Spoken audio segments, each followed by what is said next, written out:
দেখেছি যে সকাল থেকেই আসলে বাজার জমজমাট আহ, তৈরি হয়েছে। এখানে ভোর থেকেই কিন্তু ক্রেতারা আসতে শুরু করে। আজকে আমরা আসলে মাছের বাজারের খবর জানাবো। এই বাজারটিতে এসে আমরা যেটা দেখেছি যে এখানে বিভিন্ন ধরনের মাছ কিন্তু এসেছে। দেশি মাছ, নদীর মাছ, চাষের মাছ সহ বিভিন্ন ধরনের মাছ এসেছে। এবং যেহেতু আজকে শুক্রবার, যে কারণে কিন্তু ক্রেতা সমাগমও বেশি এবং বিক্রেতারাও বলা যায় যে ভোর থেকেই কিন্তু আহ, আহ, এখানে বসে পড়েছেন বিক্রির জন্য।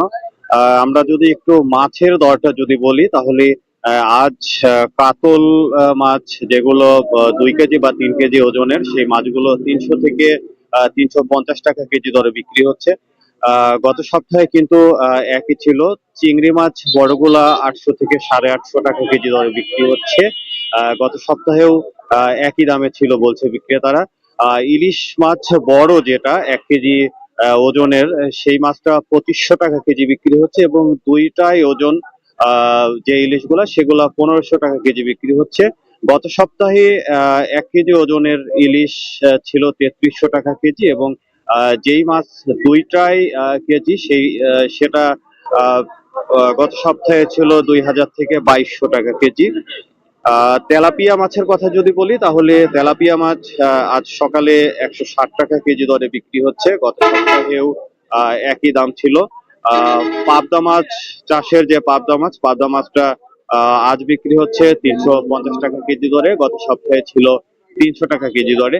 আমরা এখানে বিক্রেতারা যারা রয়েছে তাদের সঙ্গে এসে কথা বলেছি। তারা যেটা বলছেন যে বাজারটিতে সব ধরনের মাছের সরবরাহ বেড়েছে, অর্থাৎ আহ নদী বা খাল বিল, বিলের পানি কমে যাওয়ার কারণে কিন্তু দেশীয় যে দেশি প্রজাতির মাছগুলো বাড়ছে। তবে আহ, মাছের সরবরাহটা বাড়লেও দামটা কিন্তু এখনো কমেনি, অর্থাৎ দাম ঊর্ধ্বমুখী রয়েছে বলে বলছেন ক্রেতারা। আমরা কয়েকজন ক্রেতার সঙ্গে এসে কথা বলেছি। তারা যেটা বলছেন যে এই সময়টাতে মূলত মাছের দাম কিছুটা কম হওয়ার কথা, কারণ যেহেতু এখন শীত মৌসুম, যে কারণে খাল বিল নদী নালার পানি শুকিয়ে যাচ্ছে এবং পর্যাপ্ত পরিমাণে মাছও পাওয়া যাচ্ছে।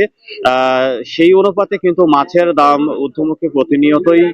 বলা যায় যে প্রতিটা মাছই বান্ধে কেজি প্রতি 10 থেকে 20 টাকা করে কেজি দরে বেড়েছে। আমরা বিক্রেতাদের সঙ্গে কথা বলেছি। তারা যেটা বলছেন যে এখনো মাছের দাম ঊর্ধ্বমুখী রয়েছে। তবে বর্ষা মৌসুম না আসা পর্যন্ত এই মাছের দামটা এভাবেই